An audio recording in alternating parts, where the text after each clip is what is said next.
வணக்கம் வள்ளல் மீடியா நேயர்களே. நம்ம வாரத்துக்கு அட்லீஸ்ட் ஒரு 4 காணொலிகள் தொடர்ந்து பண்ணிட்டு இருக்கோம். பல்வேறு தலைப்புகளில் கரண்ட் அஃபேர்ஸாக இருக்கலாம், இல்லை ஹிஸ்டாரிக்கலாக இருக்கலாம். அப்படி இருக்கிறப்போ பார்த்தீங்கன்னா வரலாற்று ரீதியாக சில காணொலிகளை பேசுகிற போது ஒரு தவறு அப்படின்னு நினைச்சா சில பேர் அதுக்கு காணொலிகள் வெளியிட்டு விளக்கமோ இல்லை ஒரு குற்றச்சாட்டோ வைக்கிறப்போ அதற்கு விளக்கம் கொடுக்க வேண்டிய ஒரு சூழ்நிலை இருக்கும். அப்படின்னா அது தேவை அப்படின்னா கண்டிப்பாக கொடுத்தாகணும். அப்படிங்கிறனால பாரி அவர்கள் ஒரு விளக்கத்தை கொடுக்க போறாரு. அதை குறித்து தான் அவர்கிட்ட கேள்விகளை கேட்க போறேன். நீங்க தொடர்ந்து பாக்குறீங்க அப்படின்னா மறக்காம சப்ஸ்கிரைப் பண்ணிட்டீங்களான்னு செக் பண்ணிட்டு பாருங்க. வணக்கம். வணக்கம். ஐயா ஏங்க வணக்கம் நின்ட்டீங்க? அதில் பேசிக்காக என்னென்னா, நம்ம வரலாறு பேசிகிட்டு இருக்கோம், நிறைய பேசுகிறோம். அப்போ அந்த இடத்துல அந்த வரலாறில் நம்ம சொல்லக்கூடிய தகவல்கள் நம்மளுடைய ஆய்வுக்கு உட்படுத்தி அதில் எது சரிங்கிறத பார்த்து அதன் அடிப்படையில் தான் சொல்கிறோம். நம்ம எப்போவுமே ஒரு புத்தகத்தை படிச்சுட்டு அந்த புத்தகத்தில் என்ன இருக்கோ அதை அப்படியே நம்ம வாந்தி எடுக்கிற ஆளுக இல்லை. சுய சிந்தனைக்கு உட்படுத்தி தான் ஒவ்வொரு விஷயத்தையும் நம்ம சொல்கிறோம். அப்படி சொல்லும் பொழுது சிலருக்கு இந்த புத்தகத்தில் அப்படி தான் போட்டிருக்கு, அந்த புத்தகத்தில் அப்படி தான் போட்டிருக்கு, இந்த புத்தகத்தில் இதை தான் போட்டிருக்கு அப்படின்னு சொல்லிட்டு புரிஞ்சு வச்சுக்கிறாங்க. உண்மையில் வரலாற்றை அவ்வாறு அணுகக்கூடாது. அந்த சில தனிப்பட்ட நபர்களுக்குன்னு இந்த பதில் இல்லை. மாறாக தமிழர்கள் வரலாற்றை எவ்வாறு அணுக வேண்டும் அப்படிங்கிறத ஒரு தெளிவு கொடுக்கறதுக்காக இந்த காணொலி அப்படிங்கிற மாதிரியும் நம்ம இதை எடுத்துக்கலாம். இதில் நிறைய பேர் கன்ஃபியூஸ் ஆகிக்கலாம். வேற ஒருத்தருக்கு நம்ம பதில் கொடுக்குறோன்ட்டு. அவருக்கு நம்ம பதில் கொடுக்க தேவையில்லை. ஏன்னா அவர் அம்பலப்பட்டு விட்டார்.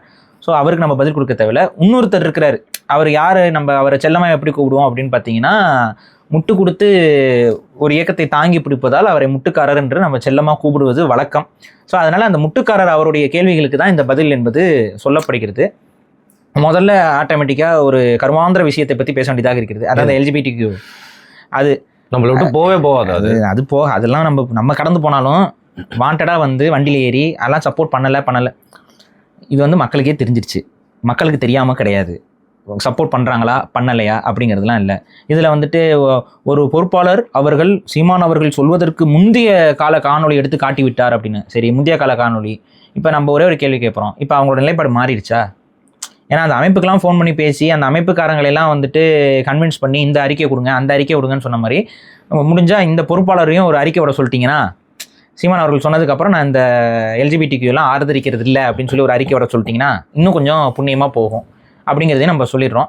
இதில் திரும்ப திரும்ப பேசிக்கிட்டு இருக்கிறதுக்கு என்ன இருக்குன்னு தெரில. ஆதரிக்கிறீங்க, அது மக்களுக்கு வெட்ட வெளிச்சமாக தெரிகிறது. அவங்க பேர் தாங்க அந்த மாதிரி, ஆனால் அவங்க அதெல்லாம் ஆதரிக்கலை அப்படின்னு சொல்லிட்டு இருக்கிறது இல்லை. ரெண்டாவது, நம்ம போக்சோ சட்டத்தில் கைது செய்யப்படுற ஒரு பெண்ணுக்கு இவர்கள் ஆதரவாக இருக்கிறார்கள் தான் சொன்னமே ஒழிய அவங்களே போக்சோ சட்டத்தில் கைதானாங்கன்னு நம்ம பேசலை. இது எதுக்கு இந்த மாதிரி திரிச்சு பேசுகிறாங்கன்னு நமக்கு புரியல. போக்சோ சட்டத்தில் கைது செய்யாமல் வேறு எதில் கைது செய்வாங்க? ஒரு மைனர் பொண்ணை ஒரு மேஜர் பொண்ணு கூட்டிகிட்டு வந்துட்டா எதில் கைது செய்வாங்க அப்படின்னு. சரி, அதன்படியே நம்ம கேட்டாலும் ஓரணச்சேர்க்கைக்கு ஆதரவு இல்லாத இவங்க திரும்ப எதுக்கு அந்த பொண்ணை வெளியில் எடுக்கிறதுக்கு மெனக்கட்டாங்களாம்? அவங்க மேலே தப்பு இல்லைன்னு சொன்னாங்களாம்? இதெல்லாம் வச்சு யோசிச்சு பார்த்துக்கோங்க, யார் யாருக்கு ஆதரவு, யார் யாருக்கு ஆதரவு இல்லைன்னு. சும்மா இல்லை தான் பிடித்த முயலுக்கு 3 காலுன்னு சொல்லிட்டு மக்கள் மத்தியில் இவருக்கு வச்சிருக்கக்கூடிய நற்பேரையும் இந்த விஷயத்துக்கு முட்டு கொடுத்து கெடுத்துக்கொள்ளாமல் இருக்கணுங்கிறது தான் ஒரு நண்பராக நம்ம அவருக்கு வைக்கக்கூடிய கோரிக்கை. அது அவர் கேட்குறாரு கேட்கல, அது வேற விஷயம். ஆனால் ஒரு அளவுக்கு மேலே ஒரு தவறான ஒரு போக்குக்கு நம்ம எப்படியாவது வலிஞ்சு நின்று ஆதரவு கொடுத்துடலாம் அப்படின்னு சொல்லிட்டு இருந்தீங்கன்னா உங்கள் மேலே இருக்கக்கூடிய தனிப்பட்ட நம்பகத்தன்மை என்பது மக்கள் மத்தியில் கொஞ்சம் கொஞ்சமாக குறைஞ்சி போயிடும். அது நாங்கள் விரும்பலை. அந்த மாதிரி பேரை கெடுத்துக்காதீங்கிறது தான் நம்மளுடைய ஒரு நண்பராக அவருக்கு சொல்லக்கூடிய ஒரு அறிவுரை. ஸோ இந்த விஷயத்தும் இதுக்கு மேலே பேசுறதுக்கு அங்கே ஒன்றும் கிடையாது. இல்லை இன்னொன்றும் இருக்குது. இவங்க அதுக்கப்புறம் தானே இதுக்கப்புறம் தானே ஒரு குறிப்பிட்ட பொறுப்பாளர் அவர் இன்றைக்கி ஒரு அந்த கட்சியில் வேட்பாளராகவும் அறிக்கை வைக்கப்பட்டுட்டார். அவரோட ஆடியோவும் நம்ம போட்டிருந்தோம்ல. அவருக்கு இது பொருந்தாதா கேட்டால் அவருக்கு புரிதல் இல்லாமல் ஒருத்தர் தமிழ் தேசியத்துக்கு கலாச்சார பண்பாடை காப்பாற்ற தேவையில்லைன்னு சொல்லிட்டாரு. அதனாலேயே வேட்பாளராக இது கொடுத்தாங்க வாய்ப்பு. அதுக்கப்புறம் தானே வேட்பாளராக கொடுத்துருக்காங்க. புரிதல் இல்லாத ஒருத்தருக்கு எதுக்கு வேட்பாளராகி பயிற்சி எடுத்து புரிஞ்சுப்பாரு அப்படின்னு அது தெரியல. அவங்களுக்கு வேட்பாளராக நிற்கிறதே பயிற்சி தானே. ஸோ அதனால் இந்த பயிற்சியில் அவருக்கு அந்த தெளிவு வந்துடும். அதனால் இதையும் நம்ம கடந்து போகிறோம். இன்னொன்று, நம்ம என்னதான் விளக்கம் கொடுத்தாலும் அவர் திரும்ப திரும்ப ஏதாவது ஒரு வீடியோ எடுத்துகிட்டு வரதான் போகிறாரு. ஏன்னா அவருக்கு இப்போதைக்கு கொடுக்கப்பட்ட அசைன்மெண்ட் அதுதான். ஆனால் நாங்கள் என்ன சொல்கிறோன்னா, ஒரு வேட்பாளராக தேர்ந்தெடுக்கப்பட்ட பின்னாலும் கூட இந்த மாதிரி சின்ன சின்ன அசைன்மெண்ட்டை செஞ்சுக்கிட்டு இருந்தீங்க அப்படின்னா உங்களால் தொகுதியில் போய் வேலை செய்ய முடியாது. உங்களுக்கு 1000 வேலை அங்கே இருக்குன்னு நீங்களே தான் பலமுறை சொல்கிறீங்க, எனக்கு 1000 வேலை அங்கே இருக்குன்னு. 2வது சோளிங்கர் தொகுதி இப்போ சட்டமன்ற தொகுதி வந்து தமிழ்நாட்டிலே பெரிய தொகுதி. ஸோ இப்போ இருந்து நீங்கள் நடக்க ஆரம்பிச்சிங்கன்னா தான் அந்த சோளிங்கர் சட்டமன்ற தொகுதியில் முழுக்க சுற்றி பார்த்துட்டு இது பண்ணிவிட்டு மக்கள் மத்தியில் நம்பகத்தன்மையெல்லாம் பெற முடியும். அதனால் அங்கே போய் முதல்ல மக்கள் மத்தியில் நம்பகத்தன்மையை பெற்று அதை வாக்குகளாக மாற்றுங்கள், அதுங்கிறதான் நம்ம சொல்கிறோம். அது மட்டும் இல்லை, இன்னொரு வாழ்த்தையும் சேர்த்து சொல்கிறோம். இந்த முறை மட்டுமல்ல, அடுத்த முறையும் நீங்கள் சோளிங்கர் தொகுதியோட வேட்பாளராக அறிவிக்கப்பட வேண்டும்ங்கிற ஒரு விஷயத்தை, ஏன்னா இப்போ போய் நீங்கள் மக்களுக்காக போய் செயல்பட்டு அந்த சோளிங்கர் பகுதியில் ஒரு பெரிய ஒரு மக்கள் பார்வைக்கு வந்துடுவீங்க. அதுக்கப்புறமும் அடுத்த முறையும் நீங்கள் வந்து அதே தொகுதியில் வந்து ஒரு வேட்பாளர் நிற்கும் போது உங்களுக்கான வெற்றி வாய்ப்பு அதிகமாக கிடைக்கும். இந்த முறையாக நீங்கள் வெற்றி அடைந்தாலும் வாழ்த்துக்கள், அதையும் நம்ம சொல்லிட்டு மனதார வாழ்த்துறோம். நீங்கள் உங்களுடைய தொகுதி வேலைகளை போய் பார்க்க போவீங்கன்னு நம்புறேன் நான். இல்லை எனக்கு அதெல்லாம் இல்லை, எனக்கு இதுதான் முக்கியம் அப்படின்னா நீங்கள் இருங்க. ஏன்னா இந்த இதில் உங்களுடைய 2 குற்றச்சாட்டுகளுக்கு வந்து நான் வந்து வரலாற்று குற்றச்சாட்டுகள், வரலாற்று விவாதத்துக்காக நம்ம யாரையா கூப்பிட்டோம், யார்கிட்டயாவது விவாதம் பண்ண சொன்னோமா? அதை எடுத்துகிட்டு வந்தது யாரு? அவரே தான். ஸோ அவரே தான் இந்த வரலாற்று விவாதத்தில் இதுவும் கூட இவருக்கு தெரியல அப்படின்னு சொல்லிட்டு சில விஷயங்கள் எடுத்துகிட்டு வந்தார். அப்போ அதுக்கு இல்லைங்க, நாங்கள் சரியாக தான் பேசியிருக்கோம், உண்மையிலேயே வரலாற்றை எப்படி அணுகணுங்கிற பார்வை உங்களுக்கு தான் இல்லை, அதனால தான் நீங்கள் தவற திரும்ப செஞ்சுக்கிட்டு இருக்கீங்க அப்படிங்கிறத இந்த காணொலியோட முடிவில் உங்களுக்கு புரிஞ்சிடும். ஆனால் இந்த காணொலி ஒரு கொஞ்சம் கஷ்டமான காணொலியாக இருக்கும். கஷ்டமான காணொலி என்னென்னா, புரிகிறதுக்கு கொஞ்சம் சிரத்தை எடுத்து தான் நீங்கள் கவனிக்கணும். ஏன்னா இது வரலாற்றை சொல்லும் பொழுது இதை மனதளவில் இதை எப்படி எடிட்டர்கிட்ட சொல்லி அந்த அளவுக்கு நம்மக்கிட்ட இன்னும் வந்து எடிட்டிங் ஸ்கில்ஸ் எல்லாம் வந்து நம்ம இப்போ எடிட்டர்கள்கிட்ட சொல்லி புரிய வச்சு அது கொண்டு வரதெல்லாம் கொஞ்சம் ஹை பட்ஜெட்டாக போயிடும். ஸோ அதனால் முடிஞ்ச வரைக்கும் நாங்கள் இலகுவாக உங்களுக்கு புரிகிற மாதிரி சொல்கிறேன். ஆனால் இதை புரிஞ்சு தெரிஞ்சுக்கோங்க அப்படிங்கிறதே நான் இதில் ஒரு குறிப்பாக சொல்லிடுறேன். சரி, வரலாற்றை எப்படி அணுகணும்? வரலாற்றை எப்படி அணுகணும்னா, ஒரே ஒரு முறை நமக்கு வந்து தமிழர்களை பொறுத்த வரைக்கும் வரலாறு வந்து யாரும் இவர் மகன் இவர், இவரின் மகன் இவர் அப்படிங்கிற மாதிரி ரொம்ப ஈஸியாக எழுதி வச்சுட்டு போகலை. வரலாறு அப்படின்னு சொல்லிட்டு பாடம் 1 இந்த காலகட்டம், இந்த காலகட்டத்தில் இந்த மன்னர் ஆண்டார் அப்படின்னு நமக்கு வரலாறு இல்லை. ஸோ நமக்கு வரலாறுங்கிறது எங்கெங்கிருந்து கிடைக்குதுன்னா, அகநானூறு, புறநானூறு, நற்றிணை, குறுந்தொகை, பதிற்றுப்பத்து இந்த மாதிரியான இலக்கியங்கள் இருந்து தான், சங்க காலத்து இலக்கியங்கள் இருந்து தான் நம்ம வரலாற்றை வந்து கட்டமைச்சுக்கிறோம். அது குறிப்பாக சங்ககால வரலாறுங்கிறது இப்படி தான் இருக்குது. இந்த இலக்கியங்கள் என்னவா இருக்கும்னா, இப்போ புறநானூரில் ஒரு அரசனை பற்றி புகழ்ந்து ஒரு புலவர் பாடியிருப்பாரு, இன்னொரு அரசனோட ஒரு சண்டை போட்டதை பற்றி இருக்கும், அந்த சண்டையோட தன்மையை பற்றி ஏதாவது சொல்லியிருக்கலாம். இந்த மாதிரி அங்கங்கே ஃப்ராக்மெண்ட்ஸாக இருக்கக்கூடிய விஷயங்கள் எல்லாத்தையும் தொகுத்து தான் இன்றைக்கி நம்மளோட தமிழ் ஹிஸ்ட்ரியை வந்து பல ஆய்வாளர்கள் அவங்களோட இன்டர்பிரேஷன்ஸை வச்சு இதன் காரணமாக இந்த போர் நடந்திருக்கலாம், இப்படி நடந்திருக்கலாம், இந்த செயல் மூலமாக நமக்கு வரக்கூடிய ஒரு புரிதல் என்னன்னா அப்படின்னு சொல்லி விளக்கம் கொடுத்துருப்பாங்க. இப்போ இந்த வரலாற்றை எப்படி நம்ம தெரிஞ்சுக்கணும், அணுகணும் அப்படின்னா, இந்த விளக்கங்களை படிக்கிறதுல எந்த விதமான புரிதலும் உங்களுக்கு வராது. புரியுதா? ஏன்னா அதை படித்த ஒருத்தர் எழுதி வைக்கிறது தான் இந்த விளக்கங்கள். இப்போ இந்த நமக்கு கேள்வி கேட்கக்கூடிய நபர் வந்து அத்தகைய புத்தகங்களை எடுத்து படிச்சுட்டு வரலாறுன்னு நம்புறாரு. புரியுதா? இப்போ வரலாறு எப்படி நீங்கள் அணுகணும்னா, மூலச்சான்றுகளோடு அணுகணும்.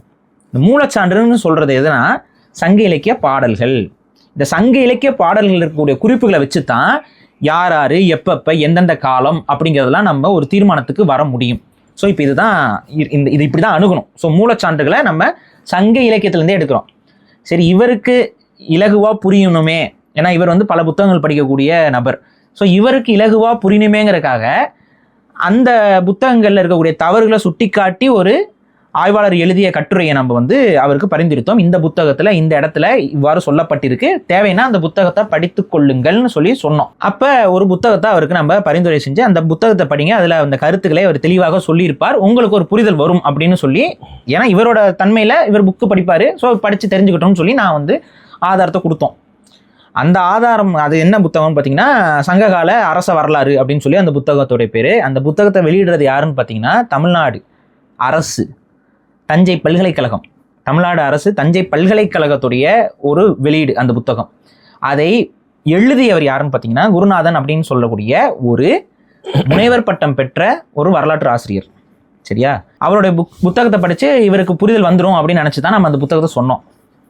ஆனால் இதெல்லாம் ஒரு பல்கலைக்கழகமா, இவருக்கெல்லாம் முனைவர் பட்டம் கொடுக்கலாமா அப்படின்னு சொல்லி ஒரு முனைவர் பட்டம் வாங்கியவரையும் கூட மலிவுபடுத்திட்டு தான் பிடித்த முயலுக்கு 3 கால் அப்படின்னு தூக்கி பிடிக்கும் பொழுது தான் இவருக்கு இந்த விளக்கத்தை நம்ம கொடுத்தாகணும், தெளிவான விளக்கத்தை கொடுத்தாகணுங்கிற தேவை நமக்கு வருது. அதில் இவருக்கெல்லாம் போய் முனைவர் பட்டம் கொடுத்தீங்கன்னா எந்த அடிப்படையில் முனைவர் பட்டம் கொடுத்தீங்கன்னு கேட்கும்போது ஒரு வார்த்தையை சொல்கிறாரு, பன்மைக்கும் ஒருத்தரை குறித்ததுக்கும் இவருக்கு வித்தியாசம் தெரியாதா? இது இந்த பாடல் வந்து ஒருத்தரை குறித்ததா இல்லை பன்மையை குறித்ததா பலரை குறித்ததா அப்படிங்கிற இது கூட தெரியாம இவர் ஒருமைக்கும் பன்மைக்கும் வித்தியாசம் தெரியாம இவர் எழுதியிருக்கிறாரு அப்படின்னு சொல்லி ஒரே ஒரு எவிடன்ஸ் அவர் காட்டுற ஒரே ஒரு எவிடன்ஸ் எடுத்துக்கிட்டு சொல்றாரு. அதுல காரணம் என்னன்னா தென்னர்ன்னு இருக்கு.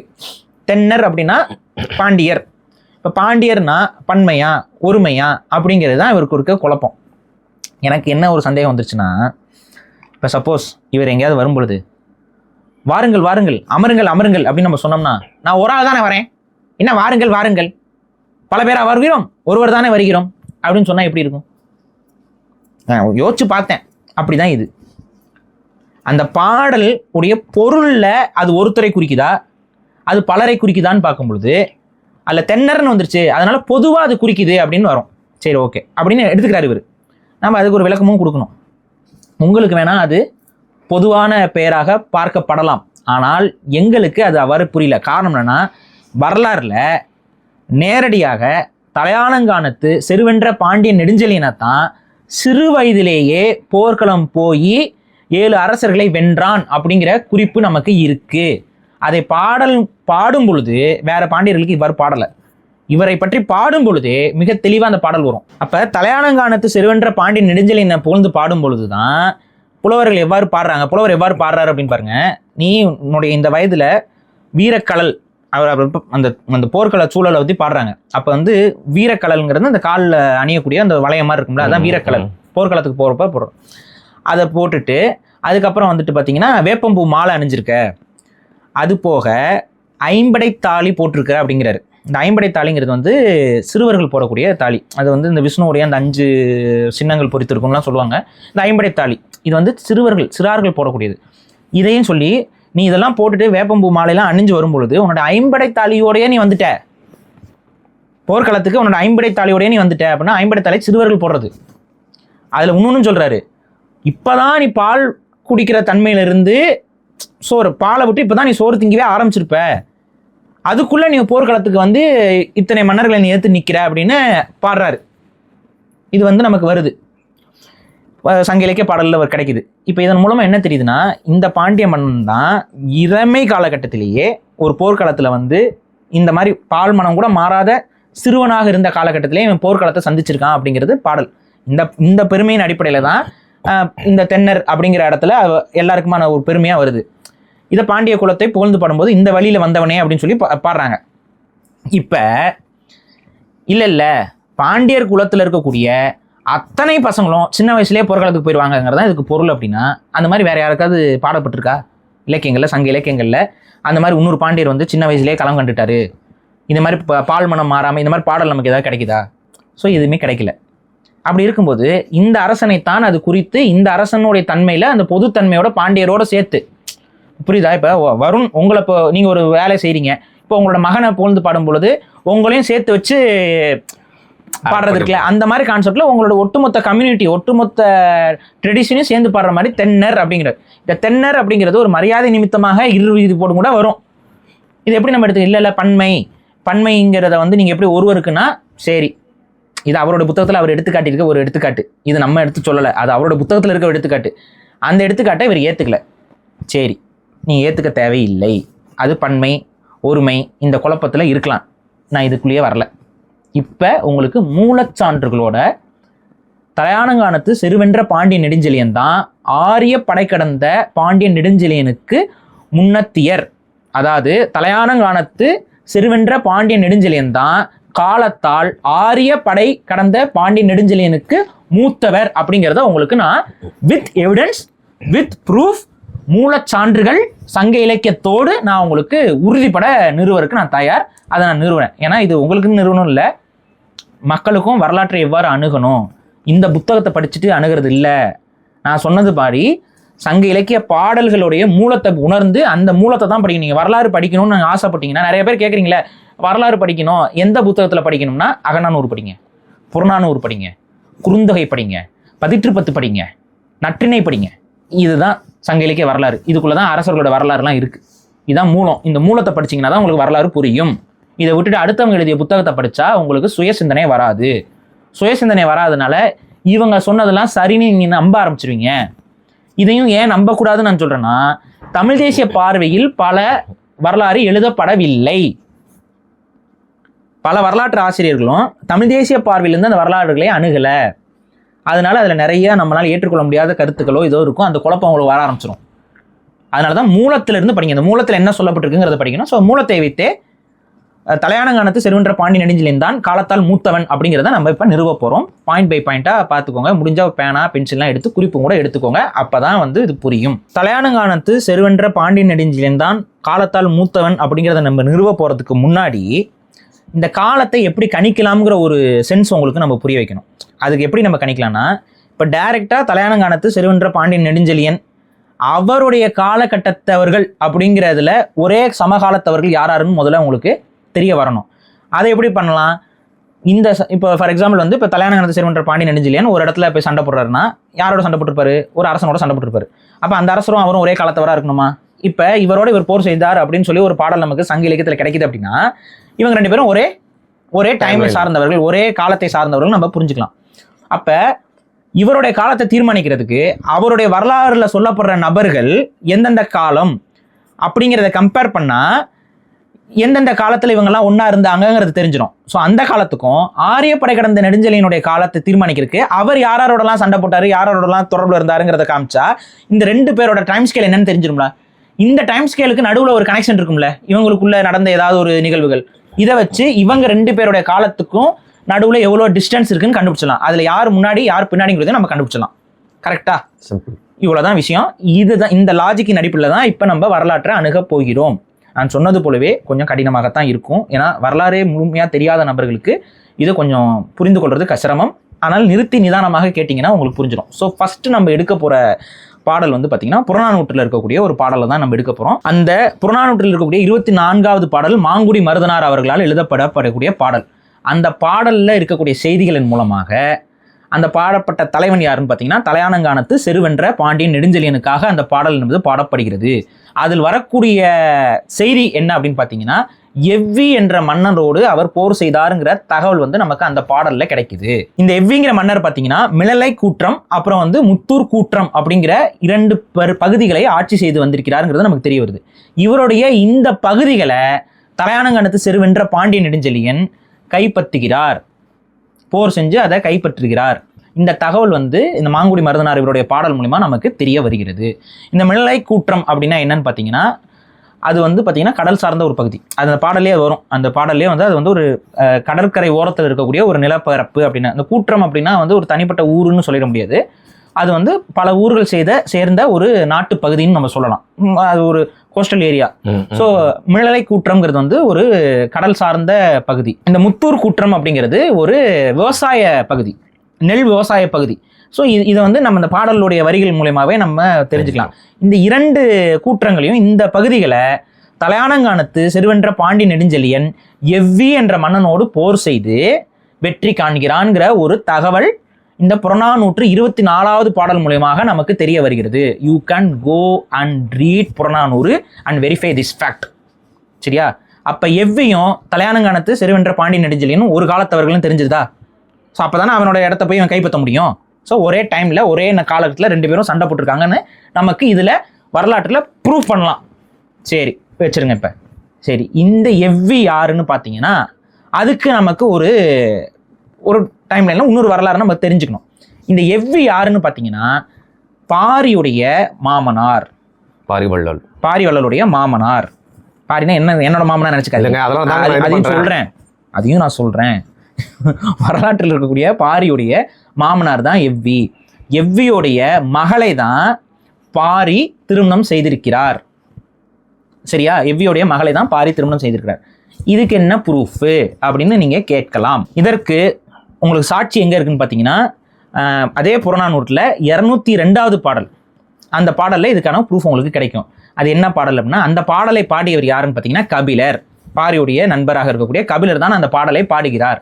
இந்த பாடலில் என்ன சொல்லுவாருன்னு பார்த்தீங்கன்னா, இந்த பாடல் ஆக்சுவலாக யார்கிட்ட போய் பாடப்படுறது அப்படின்னு பார்த்தீங்கன்னா இருங்கோவேல்.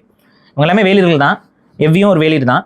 இருங்கோவேல்கிட்ட போயிட்டு பாரியுடைய அங்கவை சங்கவை அவங்களோட மகள்களை வந்து நீ உன்னோட பாதுகாப்பின் கீழே எடுத்துக்கொண்டு உன்னோட மகன்களுக்கு திருமணம் பண்ணி கொடு அப்படிங்கிற ஒரு அடிப்படையில் அந்த உதவி நாடி போறாரு. அப்ப இருங்கோவேலை பார்த்து பாடக்கூடிய பாடல் தான் இது. இது பாரியை பார்த்து பாடுற பாடல் இல்லை, இருங்கோ வேலை பார்த்து பாடக்கூடிய பாடல். அதுல பாரியுடைய இந்த பெண்களை பற்றி சொல்லும் பொழுது இவங்களுடைய அம்மா, இந்த பெண்களுடைய அம்மா எவ்வி குடியை சார்ந்தவர்கள், இந்த பெண்களுடைய அப்பா பாரிவள்ளல் அப்படிங்கிறத அவர் பாடுறாரு. புரியுதா? ஸோ இதுல இருந்து என்ன தெரியுது உங்களுக்கு? அவர்தான் எவ்வி, பாரி, கபிலர், தலையானங்கானத்து செருவென்ற பாண்டியன் நெடுஞ்செழியன், இருங்கோவேல், இவங்க எல்லாரும் ஒரே காலகட்டத்தில் ஒரே டைம் லைன்ல இருக்கக்கூடிய மன்னர்கள். கபிலர் வந்து புலவர். சரியா? இது உங்களுக்கு வந்து ஓரளவுக்கு புரியுதா? ஸோ இவங்கெல்லாம் ஒரே டைம் ஸ்கேல். இது வரைக்கும் புரிஞ்சுக்கோங்க. இப்ப இந்த கதைகள்ல இருந்து கபிலர் மட்டும் நீங்க உருகுங்க. கபிலர் ஒரு புலவர். இந்த கபிலர் அடுத்து யாரெல்லாம் பாடியிருக்காருன்னு நம்ம பார்க்கலாமா? யாரெல்லாம் அவங்க அவைக்கு போய் பாடியிருக்காரு அப்படிங்கிறத வச்சு கபிலர் யாரெல்லாம் பாடுறாங்களோ அவங்கெல்லாம் ஒரு காலம்னு ஒரு ஐடியாவுக்கு வருமா? இந்த கபிலர் செல்வ கடுங்கோ வாழியாதன் அப்படிங்கிற ஒரு சேர மன்னனை புகழ்ந்து பாடுகிறார். எதுலன்னா பதிற்று பத்துல ஒரு 10 பாடல்கள் வந்து இவரை பற்றி பாடுகிறார். இந்த பதிற்று பத்துல 7ஆம் பத்துல ஒரு 10 பாடல்கள் செல்வ கடுங்கோ வாழியாதனை புகழ்ந்து கபிலர் பாடுகிறார். அந்த பாடல்லையே ரொம்ப தெளிவா இருக்கும். என்ன சொல்லுவாருன்னு பார்த்தீங்கன்னா, பாரி இறந்துட்டாரு, பாரி இறந்ததுக்கு அப்புறம் உங்ககிட்ட நான் பாட வரேன்னு சொல்லி கபிலரே ஸ்டேட்மெண்ட் கொடுத்துட்டார். புரியுதா? எதுக்குன்னா அது ஏன் சொல்றேன் அப்படின்னா, அப்ப பாரி இல்லை, இந்த பாடல்கள் பாடுபடும் போது பாரி இல்லை. ஸோ செல்வ கடுங்கோ வாழியாதனை வந்து புகழ்ந்து ஒரு 10 பாடல்கள் இருக்கு. 7ஆம் பத்துல பதிற்று பத்துல இருக்கு. You can go and verify. இப்போ நான் சொல்றது எல்லாமே மூலச்சான்றுகள். சரியா? ஸோ நீங்க போய் பாருங்க. அப்ப இங்க உங்களுக்கு புரியுறது என்ன? தலையானங்கானத்து செருவென்ற பாண்டியன் நெடுஞ்செழியன், பாரி, எவ்வி, கபிலர், செல்வக்கடுங்கோ வாழியாதன் எல்லாரும் ஒரே காலத்தவர்கள்ங்கிறது இப்போ உங்களுக்கு புரியுதா? கபிலர் போய் பாடியிருக்கிறதுனால. சரி, இந்த செல்வக்கடுங்கோ வாழியாதன் யாருன்னு இப்போ பார்க்கணும். செல்வக்கடுங்கோ வாழியாதன் யாருன்னு பார்த்தீங்கன்னா, இமயவரம்பன் நெடுஞ்சேரலாதனுடைய சித்தப்பா பையன். இமயவர்மன் நெடுஞ்சேரலாதன் வந்து இமயவர்மன் நெடுஞ்சேரலாதன் தெரியும், இமயமலை வரைக்கும் படையெடுத்துட்டு போனா இமயவர்மன் நெடுஞ்சேரலாதனுடைய சித்தப்பா பையன் தான் செல்வக்கடுங்கோ வாழியாதன். இமயவர்மன் நெடுஞ்சேரலாதன் வந்து வஞ்சியை ஆட்சி செய்த, நம்ம வந்து சேரர்களை பத்தி பேசும்போது நான் சொல்லியிருப்பேன், வஞ்சியை ஆட்சி செய்தது ஒரு மரபு, கரூர் பகுதியை ஆட்சி செய்தது ஒரு சேர மரபு. அது ரெண்டும் பெரியது வந்து இவங்க இதுல தான். ஸோ இமயவர்மன் நெடுஞ்சேரலாதன் பெரியப்பா பையன், செல்வக்கடுங்கோ வாழியாதன் சித்தப்பா பையன். சித்தப்பா பையனா இருக்கக்கூடிய செல்வக்கடுங்கோ வாழியாதன் கரூர் வஞ்சியை தலைநகரமாக கொண்டு சேர நாட்டை ஆட்சி செய்தவன். இமயவர்மன் நெடுஞ்சேரலாதன் வஞ்சி மாநகரத்தை தலைமையாக கொண்டு சேர நாட்டை ஆட்சி செய்தவங்க. 2 பேருமே சேர மன்னர்கள் தான், அண்ணன் தம்பி. பேசிக் சென்ஸ்ல அண்ணன் தம்பி. பட் அவங்களோட அப்பா, அதாவது சித்தப்பா பையன் பெரியப்பா பையன். ஸோ இவ்வளவுதான் விஷயம். இது உங்களுக்கு புரியுதா? அப்ப செல்வக்கடுங்கோ வாழியாதனும் இமயவர்மன் நெடுஞ்சேரலாதனும் ஒரே காலகட்டம். ஸோ இதுல இருந்து நம்ம சொல்ல வர்றது என்னன்னு தெரியுதா? இமயவர்மன் நெடுஞ்சேரலாதன், செல்வக்கடுங்கோ வாழியாதன், கபிலர், பாரி, எவ்வி, தலையானங்கானத்து செருவென்ற பாண்டியன் நெடுஞ்செழியன் இவங்கெல்லாம் ஒரு காலமா? நான் முடிஞ்சா இந்த யாரெல்லாம் ஒரு காலம்ங்கிறத ஒரு வட்டமா ஒரு கிராஃப்ல நம்ம பிரகாஷ் கிட்ட கொஞ்சம் கெஞ்சி, பிரகாஷ் ப்ளீஸ் அப்படின்னு சொல்லி கெஞ்சி நான் ஒரு போட்டோ ரெடி பண்ணி கொடுக்கறதுக்கு பாக்குறேன். அது ஒரு வட்டமா வச்சுக்கோங்க. இவங்க எல்லாம் ஒரு காலத்தை சார்ந்தவர்கள். இவங்கெல்லாம் வாழும்போது இவங்க ஒவ்வொருத்தவங்களும் வாழ்ந்துகிட்டு இருக்கிறாங்கிறது மூலச்சான்றுகளோடு நமக்கு வரலாற்றை அணுகும் பொழுது தெரியும். நான் இவர் எழுதிய புத்தகம் படித்தேன், அவர் எழுதிய புத்தகத்தை படித்தேன்லாம் இல்லை. அகநானூறு, புறநானூறு, நற்றிணை, குறுந்தொகை, பதிற்று பத்தை படிச்சுட்டா இது தெரியும். போய் தயவு செஞ்சு பார்த்து படித்து தெரிஞ்சு கொள்ளுங்கள். இந்த இவ்வளோ நேரம் நான் சொன்ன கதையின் மூலமாக உங்களுக்கு ஆணித்தரமாக தெரிய வேண்டியது என்னன்னு பார்த்தீங்கன்னா, இமயவரமன் நெடுஞ்சேரலாதனும் தலையானங்கானத்து செருவென்ற பாண்டியன் நெடுஞ்செழியனும் சமகாலத்தவர்கள்ங்கிறத இப்போ மூலச்சான்றோடு நம்ம ப்ரூவ் பண்ணியிருக்கோம். கரெக்டா? இதை அப்படியே வச்சுக்கோங்க. சரி, எதுக்குங்க இவ்வளோ தூரம் இவ்வளோ டிரைவ் பண்ணி கொண்டு வந்து இமயவர்மன் நெடுஞ்சேரலாதனும் தலையானங்கானத்து செருவென்ற பாண்டியன் நெடுஞ்செழியனும் சமகாலத்தவர்களும் ப்ரூவ் பண்ணியிருக்கீங்கன்னா அப்போ தான் உங்களுக்கு வரலாறு எடுத்து நான் சொல்ல வரேன். இப்போ இந்த இமயவர்மன் நெடுஞ்சேரலாதன் எத்தனை ஆண்டுகள் ஆட்சி செய்கிறாருன்னு பார்த்தீங்கன்னா 58 ஆண்டுகள் ஆட்சி செய்கிறார். ஓகேவா? இமயவர்மன் நெடுஞ்சேரலாதன் 58 ஆண்டுகள் தொடர்ச்சியாக ஆட்சி செய்கிறார். அவருக்கு ஒரு மகன் இருக்கிறது. அந்த மகன் யார் அப்படின்னு பார்த்தீங்கன்னா சேரன் செங்குட்டுவன். சேரன் செங்குட்டுவன் யாரு? இளங்கோவடிகளுடைய அண்ணன். உங்களுக்கு சிலப்பதிகாரத்துக்கு வந்துட்டோமா இப்ப? ஓகே. இந்த சேரன் செங்குட்டுவன் 55 ஆண்டுகள் ஆட்சி செய்கிறார். பாருங்க, இமயவர்மன் நெடுஞ்சேரலாதன் 58 வருஷம், அவருடைய மகன் சேரன் செங்குட்டுவன் 55 ஆண்டுகள் ஆட்சி செய்கிறார். இந்த 55 ஆண்டுகள் ஆட்சி செய்கிற சேரன் செங்குட்டுவன் தனது 50வது ஆட்சி ஆண்டில் மக்களை சந்திக்கிறதுக்கு போய் வராரு. அப்போ போகும் பொழுது அந்த மலைவாழ் பகுதியில் இருக்கக்கூடிய மக்கள் ஒரு கதையை அவரிடம் சொல்கிறார்கள். என்ன கதை அப்படின்னா, இங்கே ஒரு பெண், ஒரு மார்பகம் எரியப்பட்டு ஒரு பெண் அவங்க வராங்க, வந்து இந்த பகுதியில் நின்று இறைவனோட போய் சேர்ந்துட்டாங்க, நாங்கள் கண் பார்க்கவே அவங்க இறைவனோட போய் சேர்ந்தாங்க அப்படின்னு சொல்லி அந்த மக்கள் வந்து ஒரு கதையை சேரன் செங்குட்டுவன் கிட்ட சொல்கிறாங்க. இப்போ சேரன் செங்குட்டுவன் என்ன பண்ணுறாருன்னா இந்த கதையை கேட்குறாரு. கேட்டுட்டு வியப்பு, ஒரு பெண் இப்படியா என்னது அப்படின்னு பார்க்கும் பொழுது அப்போ தான் வந்துட்டு சீத்தலை சாத்தனார் இருக்கார். சீத்தலை சாத்தனார் என்ன சொல்கிறாருன்னா, இந்த வரலாறு எனக்கு தெரியும், இந்த கதை என்ன கதைங்கிறது எனக்கு தெரியும், பேக்ரவுண்ட் எனக்கு தெரியும் அப்படின்னு சொல்லிட்டு சீத்தலை சாத்தனார் தான் இளங்கோவடிகளிடமும் சேரன் செங்குட்டுவன்கிட்டையும் இந்த கதையை வந்து சொல்றாரு, எக்ஸ்பிளைன் பண்றாரு. இந்த எக்ஸ்பிளைன் பண்ண உடனே இளங்கோவடிகள் இப்படிப்பட்ட ஒரு பெண்ணுக்கு நான் காப்பியம் எழுத வேண்டும்னு சொல்லி ஒரு முடிவெடுக்கிறார். சிலப்பதிகாரம். இப்படிப்பட்ட ஒரு பெண்ணுக்கு நான் கோயில் கட்ட வேண்டும் சொல்லி அண்ணனான சேரன் செங்குட்டுவன் முடிவெடுக்கிறார். கண்ணகி கோயில். புரியுதா? ரைட். அப்ப சேரன் செங்குட்டுவன் தனது 50வது ஆட்சி ஆண்டு காலகட்டத்தில் தான் இந்த நிகழ்வே அவர் காதுக்கு வருது. இந்த நிகழ்வு வந்ததுக்கு அப்புறம் இவங்க இதுக்கு ஒரு காப்பியம் படைக்கணும் அப்படின்னு சொல்லிட்டு தன்னுடைய தம்பியாக இருக்கக்கூடிய இளங்கோவடிகளும் அவரோட அண்ணனாக இருக்கக்கூடிய அரசராக இருக்கக்கூடிய சேரன் செங்குட்டுவனும் என்ன முடிவு பண்ணுறாங்கன்னா, நான் கோயில் கட்டுறேன் அப்படின்னு சொல்லி முடிவு பண்ணுறாங்க. ஸோ இதுலேருந்து நீங்கள் தெரிஞ்சுக்கிறது என்ன அப்படின்னு பார்த்தீங்கன்னா, சேரன் செங்குட்டுவனுடைய காலகட்டத்தில் தான் கண்ணகி இந்த கதை நடந்திருக்கு அப்படிங்கிறது உங்களுக்கு ஓரளவுக்கு தெரியுது. இப்போ சிலப்பதிகாரத்தில் பாடப்பெற்ற பாண்டிய மன்னன் யார்? இந்த இவ்வளோ சந்தேகத்தை போட்டு குழப்பிக்கிட்டு இருந்த நம்பருக்கு நன்றாகவே தெரியும். அது ஆரிய படை கடந்த பாண்டியன் நெடுஞ்செழியன். கரெக்டா? சிலப்பதிகாரத்தில் வர பாண்டியன் ஆரிய படை கடந்த பாண்டியன் நெடுஞ்செழியன் தானே? இப்போ இந்த ஆரிய படை கடந்த பாண்டியன் நெடுஞ்செழியன் காலத்தில் தான் இந்த கதை நடக்குது, சிலப்பதிகாரம் நடந்திருக்கு. இப்போ அந்த ஆரிய படை கடந்த பாண்டியன் நெடுஞ்செழியன் தான் இந்த காட்சியலம்பில் தவறான தீர்ப்பு கொடுத்து தன்னுடைய உயிரை கொடுத்து தர்மத்தை நிலைநாட்டினான், வளைந்த தன் செங்கோலை தன் உயிர் கொடுத்து நிமிர்த்தினான் அப்படிங்கிறதெல்லாம் உண்மை அப்படின்னா, சேரன் செங்குட்டுவனும் ஆரிய படை கடந்த பாண்டியன் நெடுஞ்செழியனும் சமகாலத்தவர்களும் தெரியுதா? 2 பேரும் ஒரே காலத்தில் இருந்தவங்க தெரியுதா? இப்ப இத இன்னும் பல சான்றுகள் மூலமா நம்மளால ப்ரூஃப் பண்ண முடியும். அதையும் நான் செய்கிறேன். இது ஒரு லைன்ல சொல்லியிருக்கேன்ல, இது மட்டும் இல்லை, எக்ஸ்ட்ரா சான்றுகளும் நான் இப்போ தரேன். இவ்வளோ நேரம் நான் சொன்னதன் அடிப்படையில் உங்களுக்கு ஒரு பேசிக்கான அண்டர்ஸ்டாண்டிங் வந்திருக்கும். அந்த பேசிக்கான அண்டர்ஸ்டாண்டிங் என்னன்னா, இமயவர்மன் நெடுஞ்சேரலாதன் அவருடைய 58 ஆண்டுகால ஆட்சி, அடுத்து சேரன் செங்குட்டுவனுடைய 50 ஆண்டு கால ஆட்சி, இது ரெண்டையும் கூட்டினா எவ்வளோ வருது? ஆல்மோஸ்ட் 100 வருஷம். சரி, அவ்வளோ கூட வச்சுக்க வேணாம், ஒரு 80 வருஷம்னு வச்சுக்கோ. சரி. ஸோ இமயவர்மன் நெடுஞ்சேரலாதனுக்கும் அவரோடு சமகாலத்தவர்களாக வாழ்ந்த தலையானங்கானத்து செருவென்ற பாண்டியன் நெடுஞ்செழியனுக்கும் இப்போ இந்த சிலப்பதிகாரத்தில் பாடப்படக்கூடிய ஆரிய படை கடந்த பாண்டியன் நெடுஞ்செழியனுக்கும் ஏறத்தாழ 70 to 80 ஆண்டுகள் கேப்புங்கிறது இருக்கு. ஸோ தலையானங்கானத்து செருவென்ற பாண்டியன் நெடுஞ்செழியன் மூத்தவன் அப்படிங்கிறத உறுதிவிட்டு நம்ம நிறுவ முடியும். சரி, அதெல்லாம் ஒத்துக்க மாட்டேன் அப்படின்னு சொல்லி சில முட்டுக்காரர்கள் முட்டுக்களை தூக்கி கொண்டு வரலாம். ஸோ ஒரு எவிடன்ஸோட நான் விட போகிறது இல்லை. இன்னையும் நான் சேர்த்து சொல்கிறேன். இப்போ சேரன் செங்குட்டுவன் அவருடைய காலத்தையும் நம்ம வந்து இன்னும் உறுதிப்படுத்தணும்ல. இப்போ சேரன் செங்குட்டுவனுடைய காலம் வந்து இன்னும் உறுதிப்படுத்தணும். சேரன் செங்குட்டுவனும் ஆரிய படை கடந்த பாண்டியன் நெடுஞ்செழியனும் சமகாலத்தவர்கள் தான் அப்படின்னு நான் நிறுவனம்ல.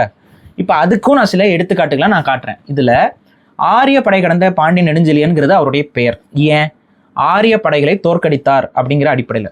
ஆனால் இன் ரியாலிட்டி ஆரிய படை கடந்த பாண்டியன் நெடுஞ்செழியன் அந்த ஆரியர்களை தோற்கடிக்கக்கூடிய போரில் டைரக்டாக பங்கு பெறலை.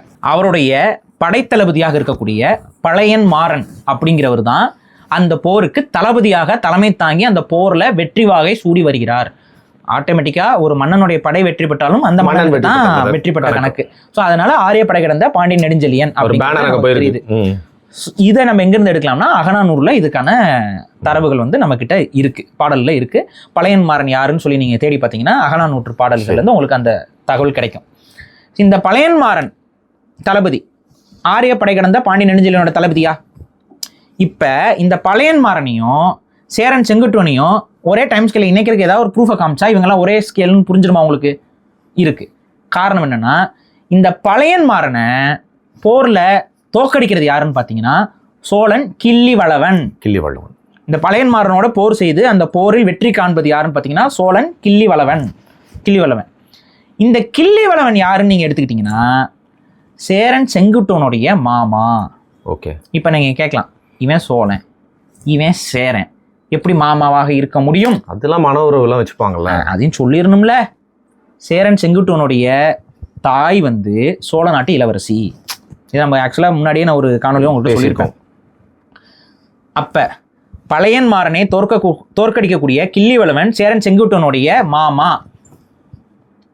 அப்படி இருக்கும் பொழுது இது ஒரு ப்ரூஃபா? நான் நம்ப மாட்டேன் என்று சொல்லி முட்டுக்காரர் வருவார். இன்னொன்னு நான் சொல்கிறேன், இது அகநானூரில் கிடைக்கிற ப்ரூஃப். இன்னொரு ப்ரூஃப் பதிற்றுப்பத்துலேயும் அது வருது. ஆனால் பதிற்றுப்பத்தில் என்ன தெரியுமா வருது? சேரன் செங்குட்டுவன் பழையன்மாறனை தோற்கடிக்கக்கூடிய போரில் பங்கு பெறுகிறாருங்கிற தகவல் நமக்கு பதிற்றுப்பத்தில் கிடைக்குது. ஸோ இதுலேருந்து என்ன புரியுது? பழையன்மாறன் என்ற ஆரிய படை கடந்த பாண்டிய நெடுஞ்செழியனுடைய தளபதியை போரில் எதிர்த்து கிள்ளிவளவன் மட்டும் சண்டை போடலை, அந்த போரில் சேரன் செங்குட்டுவனும் பங்கு பெறுகிறான் என்பதை பதிற்றுப்பத்து நிறுவுது. இதுலேருந்து உங்களுக்கு என்ன தெரிய வரணும்? எல்லாருமே சேரன் செங்குட்டுவனும் ஆரிய படை கடந்த பாண்டிய நெடுஞ்செழியனும் கிள்ளிவளவனும் இவங்கெல்லாம் சமகாலத்தவர்கள் தெரியுதா? இவருடைய சேரன் செங்குட்டுவனுடைய அப்பாவுடைய காலமாக இருக்கக்கூடிய இமயவர்மன் நெடுஞ்சேரலாதனுடைய காலத்தவர் தான் தலையானங்கானத்து செருவென்ற பாண்டிய நெடுஞ்செழியன்.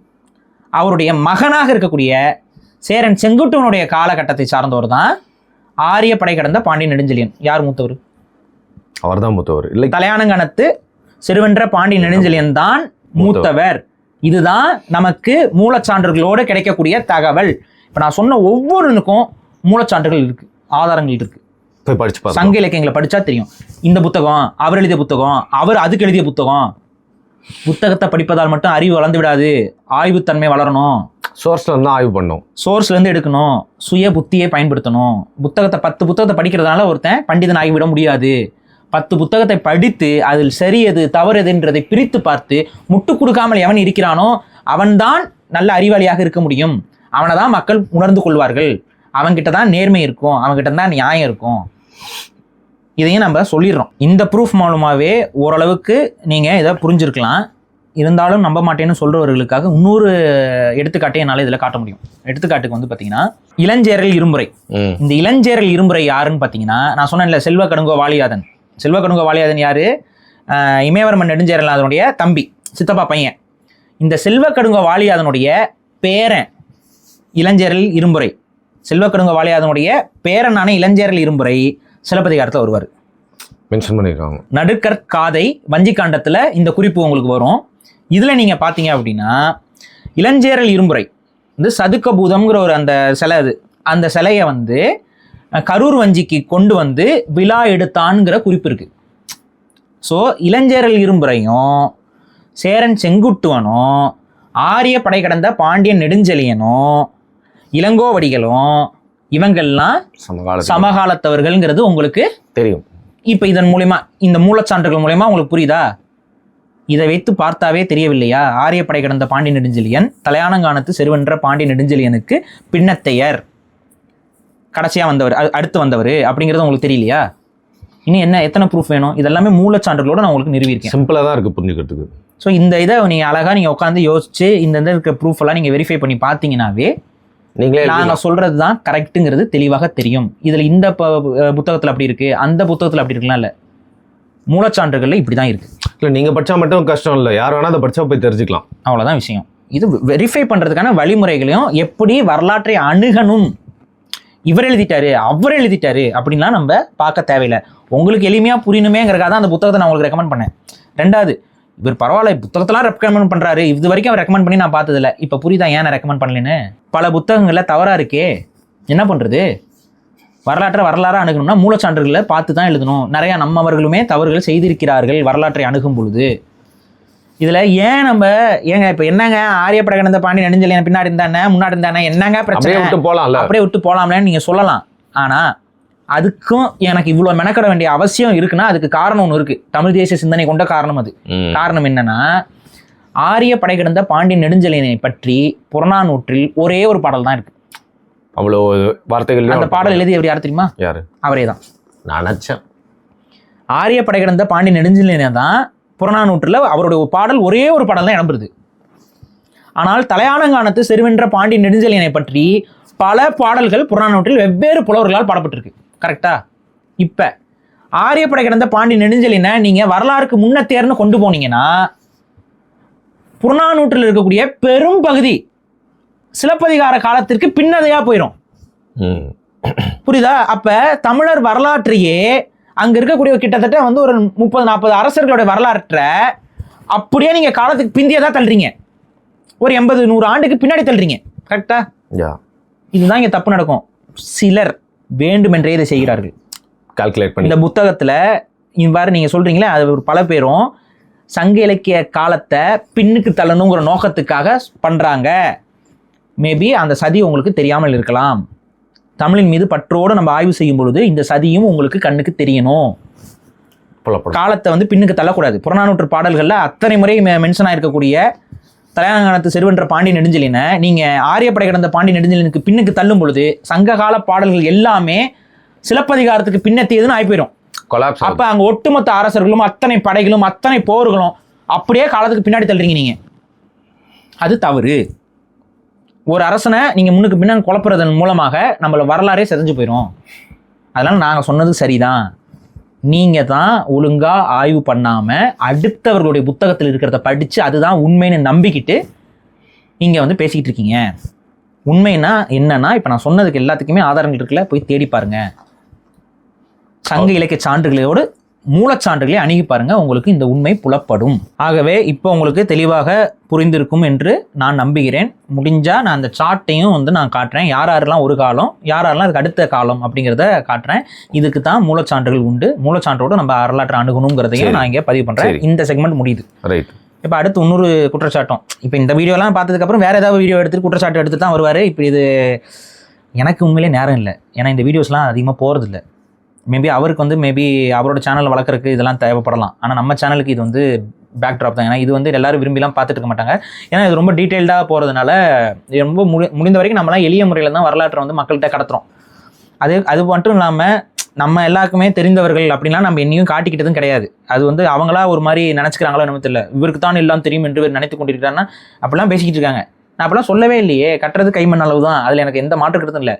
ஆனால் கட்டுறதை அதை நான் கற்றுக்கிட்டேன்னு சொல்கிற அளவுக்குனாச்சும் நமக்கு திராணி இருக்கணும். இவர் சொல்கிறாரு, அவர் சொல்கிறாரு, இவர் சொல்கிறாரு, இந்த புத்தகத்தில் இருக்குது, அந்த புத்தகத்தில் இருக்குலாம் நம்ம சொல்ல வேண்டிய அவசியம் இல்லை. மூலச்சான்றுகளோடு நம்ம நிறுவ முடியுங்கிறது தான் இப்போ இந்த விஷயத்தில் நிறுவி காட்டியிருக்கேன். ஸோ அந்த அடிப்படையில் எனது கூற்று சரியே. தலையாலங்கானத்து செருவென்ற பாண்டியன் நெடுஞ்செழியன் தான் காலத்தால் மூத்தவன். ஐயம் தெரிபெற நிறுவினேன். அவ்வளோதான் விஷயம். நிறுத்துங்க. சரி, இப்போ வந்து அடுத்து வந்து இன்னொரு இது இருக்குது. அது வந்து என்னென்னு பார்த்தீங்கன்னா, திருக்குறளில் வந்து நம்ம 5 வித்தான் ஆற்றல் அகல் விசும்போன் கோம்பான் இந்திரனே சாலும் கரி அப்படிங்கிற ஒரு இதில் வந்துட்டு குறி என்று சொல்லிவிட்டார்.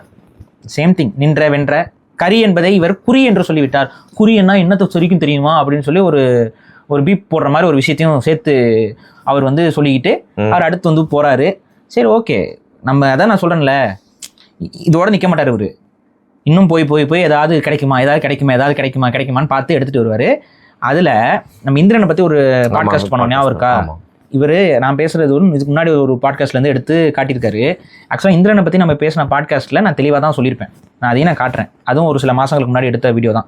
அதில் நான் என்ன பேசியிருக்கேங்கிறத அந்த செக்மெண்ட் உங்கள் சேனலில் இருந்து அதை வந்து நான் எடுத்து போட போகிறேன். காப்பிரைட் எதுவும் செய்துவிட வேண்டாம் என்று நான் பணிவோடு கேட்டுக்கொள்கிறேன். இன்னும் இந்த மாதிரி எக்ஸ்பிளைனர் வீடியோ மட்டும் செய்துவிட வேண்டாம் என்று இந்த பொங்கல் டைமில் பண்ணோம்.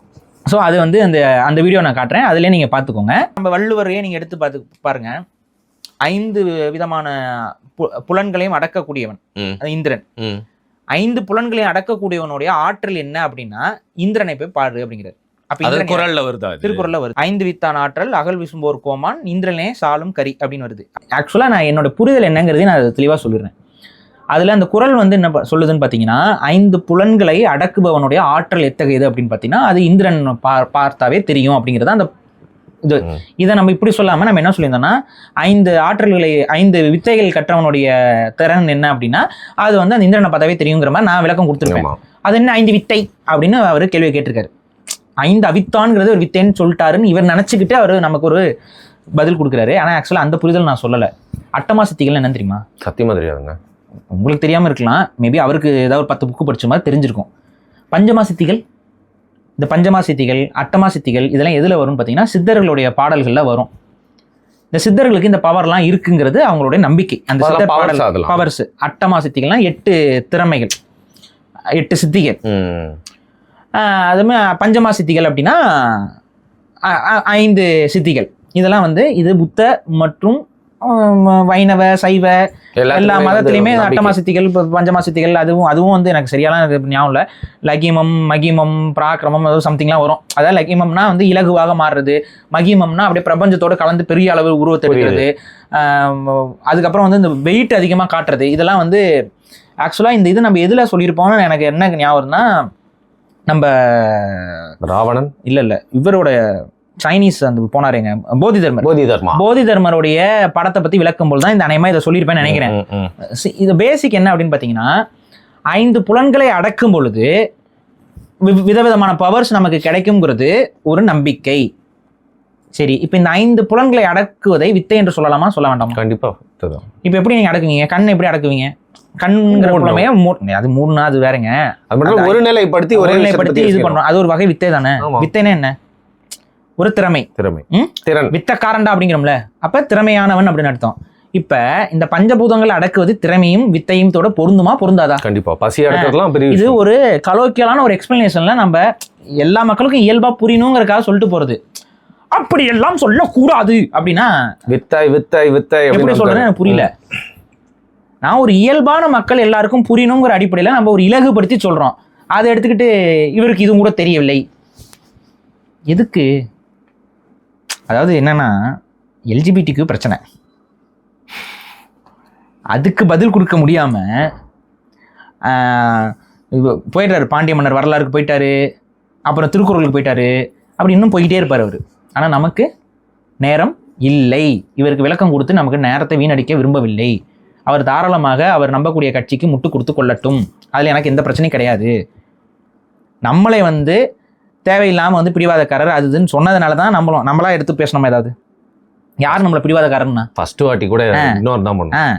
பிடிவாதக்காரன்னு சொல்லி நீங்கள் வீடியோ போட்டதுக்கு அப்புறம் தான் நாங்கள் வந்து முட்டுக்காரனுங்கிற ஒரு பேரை கொடுக்க வேண்டியதாக இருக்குது. நம்மளாம் வந்து டேரக்டாக கொடுக்கல. இப்போ கூட வரலாறு தெரியாத வள்ளல்னு நீங்கள் சொன்னதுனால தான் இந்த விளக்கம். வரலாறு எங்களுக்கு தெரியும், ஏன்னா வரலாறாக நாங்கள் அணுகிறோம், அதுக்கு மூலச்சான்றுகளோடு நாங்கள் அணுகிறோம். புத்தகத்தை படிச்சுக்கிட்டு எனக்கு அது வரலாறு தெரியும் நான் காட்டிக்கிற ஆளும் கிடையாது. இன்னொன்று, தமிழ் வரலாற்றின் மீது ஆர்வம் பெற்று நிறைய பேர் என்கிட்ட கேட்குற கேள்வி என்னன்னா எந்த வரலாற்று புத்தகத்தை படிக்கணும்ட்டு. ஓப்பனாக நான் சொல்கிறேன், இங்கே இருக்கக்கூடிய பல வரலாற்று புத்தகங்களில் முன்னுக்கு பின் முரணான பல கருத்துக்கள் தவறுகள் இருக்குது. தமிழர்களே எழுதியிருந்தாலும். ஆமாம், தமிழர்களே எழுதியிருந்தாலும். ஆனால் ஓப்பனாக சொன்னால் நம்மளோட வரலாறு நம்மளை விட அடுத்தவன் தான் அதிகமாக எழுதியிருக்கான். அவங்கெல்லாம் ஒரு வன்மத்தோடையே பலரும் பதிவு பண்ணியிருக்காங்க. அந்த புத்தகங்கள்லேருந்து ரெஃபரன்ஸில் கன்ஃபியூஸ் ஆனவங்களும் நம்ம ஆளுகளும் கொஞ்சம் பேர் எழுதுறதெல்லாம் நம்ம பார்க்க முடியுது. ஸோ அதனால் வரலாற்றை நீங்கள் உண்மையிலே அணுகணும் அப்படின்னா நான் சொன்னது போல் அகநானூறு, புறநானூறு, பதிற்றுப்பத்து, குறுந்தொகை, நற்றிணை இவைகளை வாங்கி எடுத்து அதில் வர குறிப்புகளை மட்டும் பாருங்கள். இதுதான் நமக்கு கிடைச்ச ப்ரூஃப். இதுதான் மாறாதது. இதுக்கு விளக்கம் இருக்கும், எந்த மன்னருக்கு பாடப்பட்டதுன்னு இருக்கும், என்ன அதுக்கு நான் விளக்கம்லாம் கொடுத்துருப்பாங்க. அதை மட்டும் பார்த்து புரிஞ்சுக்கிட்டிங்கன்னா இவர் இந்த மன்னரோட சண்டை போட்டார், இவர் இதுக்கு அடுத்தது, இவருக்கு அடுத்து இவர் வந்தாருங்கிறதெல்லாம் நமக்கு ஓரளவுக்கு புரியும். இதில் பதிற்றுப்பத்தில் மட்டும்தான் நமக்கு வந்து சேர மன்னர்களுடைய வரலாறு வந்து இவருக்கு அடுத்து இவருக்கு அடுத்து இவருன்னு அது ஒரு குரோனாலஜிக்கல் ஆர்டர்ல இருக்கு. அதை வச்சுக்கிட்டு தான் இவங்க யாரோட சண்டை போட்டாங்க பண்ணாங்கிறத நம்ம ரிலேட் பண்ணி கண்டுபிடிச்சிருக்கிறோம். இப்படிதான் தமிழர் வரலாறு என்பது கட்டமைக்கப்பட்டிருக்கு. ஸோ தயவு செஞ்சு மூலத்தை புரிந்து ஆய்வு செய்யுங்கள். இதுல இருந்து நம்ம ஒரு விஷயம், நல்ல விஷயம், இந்த விவாதத்துல ஒரு நல்ல விஷயம் என்னன்னா, அது இவர் மூலமாகவே எடுத்துட்டு வந்தது நல்ல விஷயம் என்னன்னா, வரலாற்றை எப்படி அணுகணும், கண்ட புத்தகத்தை படித்து நம்மளை குழப்பிக்க கொள்ள தேவையில்லை. வரலாற்றை எவ்வாறு ஸ்ட்ரெயிட் லைனில் ஃபார்வேர்டில் வித் ப்ரூஃபோடு அணுகணுங்கிறதுக்கான ஒரு விளக்கமாகவும் இது அமையுது. ஸோ அதனால தான் இந்த இவ்வளோ சிரத்தை எடுத்து இதை பேச வேண்டிய கட்டாயமும் நமக்கு இருந்தது ஒழிய இவருக்கு பதில் கொடுக்கணுங்கிறது கிடையாது. இல்லை, ஒரு 4-5 டாபிக் இருக்குது, நான் உங்ககிட்ட வந்து சொன்னேன் நான் பேசலான்னு. அப்படி இருக்கிறப்போ நம்ம வந்து தனிப்பட்ட நபர்களுக்கு அந்த பதில் சொல்கிற மாதிரி அப்படியே போகுது. நான் இன்னொன்று என்ன கொடுமைன்னா, இன்னொருத்தர் இருக்கார்ல, நம்ம அவர் உண்மையிலே நான் சொல்கிறேங்க, அவங்களோடலாம் நம்ம சண்டை போடணும்னு நினைக்கவே கிடையாது. இப்போ நானாக வந்து வீடியோ எடுத்து போட்டு உங்கள் வீடியோ எடுத்து போட்டு நம்ம கேவலப்படுத்தணும், யார் பண்ணாத? முதல்ல இந்த இன்னொருத்தருக்கு சொல்கிறேன், போகம் அவருக்கு சொல்கிறேன், நாங்களாக உங்கள் வீடியோ எடுத்து போட்டோம், நாங்கள் வாட்டு ஏதோ ஒன்று பேசியிருக்கோம், அதை நீங்களாக மேனிபுலேட் பண்ணி போட்டதுனால தான் பதில் கொடுக்க வேண்டியது வருது. நான் இன்னொன்று சொல்கிறேன், இன்னொரு எடுத்துக்காட்டு நான் சொல்கிறேன், அதை நீங்கள் இப்போ புரிஞ்சுக்கோங்க. எகிப்தியர் காலகட்டத்தில் தமிழர்களுக்கு வந்து நாகரிகம் இல்லை அப்படிங்கிற மாதிரி நம்ம புரிந்து கொள்ளக்கூடாது. இல்லை அவங்க ரொம்ப ஒரு சின்ன நாகரிகமாக இருந்திருக்காங்க அப்படிலாம் நீங்கள் புரிந்து கொள்ளக்கூடாது. எகிப்தியர்கள் காலகட்டத்திலேயே தமிழர்கள் நாகரிகமானவர்களாக இருந்திருக்கிறாங்களுக்கு ஒரு ஸ்ட்ராங்கான எவிடன்ஸ் இருக்குது. காரணம் என்னென்னா ராம்சஸ் 2 அந்த ராம்சஸ் 2 அவருடைய மம்மி நமக்கு கிடச்சிருக்கு. பிணம், புதைக்கப்பட்ட பிணம் நமக்கு கிடைச்சிருக்கு. அந்த பிணத்துடைய மூக்குல மிளகு கிடைத்திருக்கிறது. அந்த மிளகு மலபார் பகுதியை சார்ந்தது அப்படிங்கிறத ஆய்வு செய்து உறுதி செய்திருக்கிறார்கள். முடிஞ்சு போ. அப்ப ராம்சஸோட மூக்குக்குள்ள என்ன இருக்கு? மிளகு இருக்கு. அந்த மிளகு எங்க இருந்து போயிருக்கு? காத்துல பறந்து அவர் மூக்குக்குள்ள போய் விழுந்திருக்கு. அப்ப அன்றே தமிழர்கள் விவசாயம் செய்ய தொடங்கிவிட்டார்கள். அது வரை எடுக்கப்பட்ட பொருட்களை வணிகம் செய்ய தொடங்கிவிட்டார்கள். இதுல என்ன நம்மளால ப்ரூவ் பண்ண முடியாதுன்னா, தமிழனே டைரக்டா கப்பல்ல போய் அது கொடுத்துட்டு வந்தானா வரலையாங்கிறதுக்கு நமக்கு ப்ரூஃப் கிடைக்கல. ஆனா இங்க நம்ம நாகரிகம் அடைந்து விட்டோங்கிறதுக்கு இது ஒரு ப்ரூஃப். எக்ஸ்போர்ட் பண்ணியிருக்கோம். ஸோ எகிப்தியர்களுடைய அரசர்கள் வாழ்ந்த காலகட்டத்தில், பேரோக்கள் வாழ்ந்த காலகட்டத்திலே.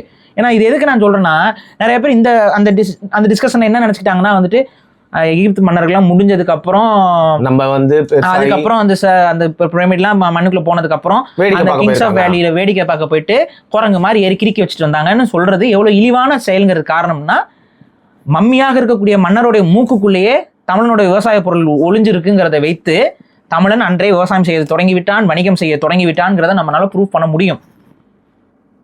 இவ்வளவுதான் விஷயம். இன்னும் நம்ம நிறைய ஆய்வு செய்தோம்னா, இந்த அடிப்படையில் தமிழர் வரலாற்றை உண்மையாக மக்கள்கிட்ட கொண்டு போகணுங்கிற எண்ணத்தில் ஆய்வு செய்ய தொடங்கினா நமக்கு இந்த மாதிரியான பல எவிடன்ஸ் கிடைக்கும். ஆனால் அதை செய்வதற்கு முட்டுக்கட்டையாக இருப்பதே தமிழர்களுக்கு அவ்வளோ சிறப்பு இல்லைன்னு சொல்லி பேசக்கூடிய பேச்சுக்கள் தான். தயவு செஞ்சு இந்த பேச்சுக்களை ஓரங்கட்டுங்க. இன்னொன்று, தமிழர்கள் ஒன்றும் தற்பெருமை பிடித்து பேசலை. இந்தியாவில் சான்ஸ்கிரிட் தான் மூத்த மொழி. கிபி 2ஆம் நூற்றாண்டில் தான் சான்ஸ்கிரிட்டுக்கு கல்வெட்டே கிடைக்குது. ஆனால் சான்ஸ்கிரிட்டுக்கு கிபி 2ஆம் நூற்றாண்டில் கிடைக்கிற கல்வெட்டு தான் இருக்க வரைக்கும் பழமையான கல்வெட்டு சான்ஸ்கிரிட்டில். ஆனால் அவர்கள் இன்னைக்கு வரைக்கும் உலகத்தோடைய மூத்த மொழி சான்ஸ்கிரிட்னு சொல்லிட்டு எல்லாருக்கிட்டையும் பாடத்திட்டத்திலையும் எதுலையும் கொண்டு வந்து ஹிந்தியை நம்ம இடம் திணிக்க வச்சு தமிழில் என்ன இருக்குது, தமிழ் படித்தா பிச்சை எடுக்க முடியுமான்லாம் பேசிக்கிட்டு தமிழர்களை தாழ்வு மனப்பான்மைகளை தள்ளி இன்னைக்கு தமிழ் சமூகமே தமிழ் மொழி படித்தால் என்ன நமக்கு கிடைக்குங்கிற இடத்துக்கு வந்ததுனால தமிழங்கிட்டையும் பெருமை இருக்குடான்னு சொல்லி பேசக்கூடிய தமிழ் தேசிய அரசியலை பேசிக்கிட்டு இருக்கோம் நாங்கள். அதுக்கு தான் அது அவசியம். அதுக்காகத்தான் இந்த பெருமைகளை மக்கள்கிட்ட எடுத்து சொல்கிறோம். பெருமையாக சொல்லாதீங்க அப்படின்னு ஒரு நம்மக்கிட்ட வந்து பாடம் எடுக்கிறீங்க. இந்த பாடத்தை நீங்கள் எடுக்க வேண்டியது எங்கே தெரியுமா? சான்ஸ்கிரிட் தான், வேத நாகரிகம் தான் அப்படின்னு சொல்லி 100 வருஷமாக பெருமை அடிச்சான்ல, அவங்ககிட்ட போய் சொல்லுங்கள். இன்னைக்கு வரைக்கும் சிகை கொற்றன்கிறது சிகா கொற்றன்கிறது சான்ஸ்கிரிட் வார்த்தைன்னு சொல்லி தமிழ் அகலாய்வு துறைக்குள்ளே உட்காந்துக்கிட்டே பேசுகிறாங்கல்ல, அவங்ககிட்ட போய் சொல்லுங்கள். இதுதான் நான் சொல்கிறேன். உண்மையாகவே தமிழின் மீதும் தமிழர்களின் மீதும் தமிழ்நாட்டின் மீதும் தமிழர் அரசியல் மீதும் தமிழ் தேசிய சிந்தனையின் மீதும் உங்களுக்கெல்லாம் பற்றும் இருந்ததுன்னா நம்ம சொல்கிற நோக்கத்தை புரிந்து கொள்ளுங்கள். குறை காண்றது தான். இப்போ பாரிக்கிட்டு என்ன குறை சொல்லி பாரியை விட பெரிய ஆளுன்னு காட்டிக்கணும் அப்படிங்கிற எண்ணம் இருந்தால் தாராளமாக குறை கண்டுபிடிச்சிட்டே உட்காந்துருங்க. ஆனால் நீங்கள் எதுக்காக இந்த குறைகளை கண்டுபிடிக்கிறீங்கிறது பார்க்குற மக்களுக்கு தெரியும். நான் அதுக்காக குறைகளே இல்லாத மனிதன் நான் சொல்லலை. குறைகள் இருக்கலாம், இல்லாமல் இருக்கலாம், எனக்கு தெரியாது. மேபி நான் பேசுகிறதுல ஏதாவது சில வார்த்தைகள் தவறி வந்திருக்கலாம், சில தவறான கருத்துக்களை சொல்லியிருக்கலாம், இதெல்லாம் இருக்கும். நான் ஒரு மனுஷன், நான் ஒரு கடவுள் கிடையாது, புரியுதா? அதனால் நீங்கள் இதில் தவறு இருக்குன்னு சுட்டி காட்டுறதுன்னு ஏற்றுக்கலாம். ஆனால் நம்ம சரியாக சொல்கிற ஒரு விஷயத்தையுமே தவறுன்னு சொல்லி எதையாவது சொல்லி மேனிப்புலேட் பண்ணி காட்டணும் அப்படின்னா அதுக்கு நான் என்ன பண்ண முடியும்? ஸோ இவ்வளோதான் விஷயம். புரிந்தவர்களுக்கு புரியும்னு நினைக்கிறேன். இன்னொன்று, தேர்தல் வேலையை பார்க்க போங்கப்பா.